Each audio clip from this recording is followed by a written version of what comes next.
Medical college Pulivendula అంటే ఈ ఏరియాలో ఉన్నాం. నిన్న ఒక ఆయన ఎమ్మెల్సీ గారు వచ్చేసి ఎక్కడో కన్స్ట్రక్షన్ జరుగుతున్న బిల్డింగ్ నిర్మినాడు. అయితే మెడికల్ కాలేజ్ నిరంతరం జరిగే ప్రక్రియ. ఒక సంవత్సరం 50 సీట్లు, ఒక సంవత్సరం 100 సీట్లు, ఒక సంవత్సరం 200 సీట్లు వస్తూ ఉంటాయి. 50 సీట్లకు జరిగే కెపాసిటీ ఇక్కడ ఉందని చెప్పి కేంద్రం తమ యొక్క ఎన్ఎంఎస్ అనే సంస్థ ఇవ్వడం జరిగింది. 50 సీట్లు కూడా గవర్నమెంట్ వచ్చేసి చంద్రబాబు నాయుడు మాకు వద్దని చెప్పి ఎన్నిక ఇచ్చినాడు. మరి ఇక్కడ ఫెసిలిటీస్ లేకపోతే ఎలా ఇచ్చారు? అంటే కేంద్రం నుంచి వచ్చిన బృందం తప్పుడా, మీరు తప్పుడా, దాంట్లో రాష్ట్ర అనుసంధానం ఉంటుంది మీరు తప్పుడలా. ఇంకొకటి ముఖ్యమైన విషయం ఏంటంటే ఈ ప్రభుత్వం వచ్చిన తర్వాత, కూటమి ప్రభుత్వం వచ్చిన తర్వాత ఈ మెడికల్ కాలేజ్ సంబంధించిన బిల్లు కూడా 50-60 కోట్లు క్లియర్ చేసినారు. అంటే మీరు కట్టకోకుండా వాళ్ళకి 60 కోట్లు డబ్బులు ఇచ్చారా ఆ కాంట్రాక్ట్ సంస్థకు? కాబట్టి కళ్ళుండి చూడలేనటువంటి ఈ విధానం వద్దు. ఇక్కడ జరుగుతున్నటువంటి అభివృద్ధిని చూసి మీరు కూడా మంచిగా ఇంకా అభివృద్ధి చేసే ప్రయత్నం చేసి ఈ పులివెందులు అయితేనేమి, కడప అయితేనేమి, పులివెందుల చుట్టూ ప్రాంతాల్లో ఉన్నటువంటి నిరుపేదలందరూ మంచి వైద్యం ఇచ్చేదానికి. ఎందుకంటే ఒక కాలేజ్ ఉంటే మంచి వైద్యం వస్తుంది. కాలేజ్ ఉంటే మంచి వైద్యం వస్తుంది.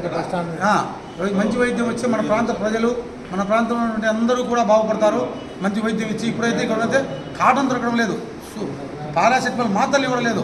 అదేవిధంగా ఎందుకంటే నువ్వు కూడా ఈ ప్రాంతానికి సంబంధించినటువంటి ఎమ్మెల్సీ గారే, మీరు ఈ ప్రాంతానికి అభివృద్ధి చేయడం కోసం మీరు ముఖ్యమంత్రి దగ్గర పోరాటం చేసేనా ఈ మిగతా కాలేజీ తక్కువ పనులన్నీ కూడా చేసి మీరు కూడా మంచిగా.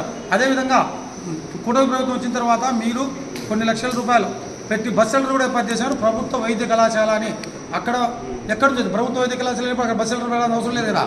అక్కడ మీ యొక్క ఫోటోలు పెట్టుకొని మంత్రి గారు, మీరు, లోకేష్, చంద్రబాబు నాయుడు అందరూ పెట్టి ఒక షో ఉంది రోడ్డు పైన. అది ఎక్కడ మేము ప్రతి పంచాయతీలో కట్టే సచివాలయ వ్యవస్థలో మేము పోగొట్టుకున్న మెటీరియలే అక్కడ. ఎవరు వైసీపీ కార్యకర్తలు గత 5 సంవత్సరాల్లో వెల్నెస్ సెంటర్, రైతు భరోసా, సచివాలయం కట్టినట్టు వారి దగ్గర మేము పోగొట్టినటువంటి విలువ చేసే అక్కడ కట్టి మీరు ఫోకస్ చేసుకుంటున్నారు. ఇంత పెద్ద పెద్ద బిల్డింగ్లు కట్టినా కానీ మేము ఫోకస్ చేసుకోలేము. మేము ఎందుకంటే మా ముఖ్యమంత్రి గారు, మాజీ ముఖ్యమంత్రి గారు చెప్పారు, మేము పనిచేసింది ఎక్కువ, చెప్పుకుని తక్కువ.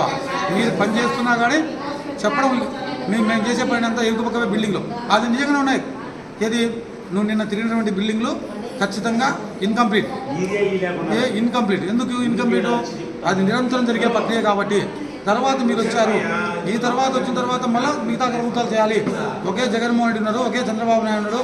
అదేవిధంగా నేను ఒకటి చెప్తున్నాను, కూటమి ప్రభుత్వము 2014-19 మధ్య హైదరాబాద్లో ఈ దుర్గగుడికి ముందర వారధిని నిర్మించడం జరిగింది. ఆ వారధిని మీరు 15-20% పూర్తి చేస్తే జగన్మోహన్ రెడ్డి ముఖ్యమంత్రి అయిన తర్వాత 19 నుంచి 24 మధ్యలోనే 2 సంవత్సరాల్లోనే ఆ యొక్క వారధిని మొత్తం ఫ్లైఓవర్ అంతా కూడా విజయవాడ సిటీ నడిపి పూర్తి చేయడం జరిగింది. ఎందుకు? గత ప్రభుత్వం చేసినటువంటి పనిని కొనసాగింపుగా చేశారు తప్ప ఇది నాది కాదు, నేను చేయను, ఇది ఇట్టుందని చెప్పి చెప్పడం లేదు. కాబట్టి ఏ ప్రభుత్వాలు వచ్చినా గత ప్రభుత్వం చేసిన దానికి ఈ ప్రభుత్వము కొనసాగింపుగా చేయాలి తప్ప మేము ఇది చేయము, ప్రైవేట్ వాళ్ళకి ఇస్తాము అని చెప్పి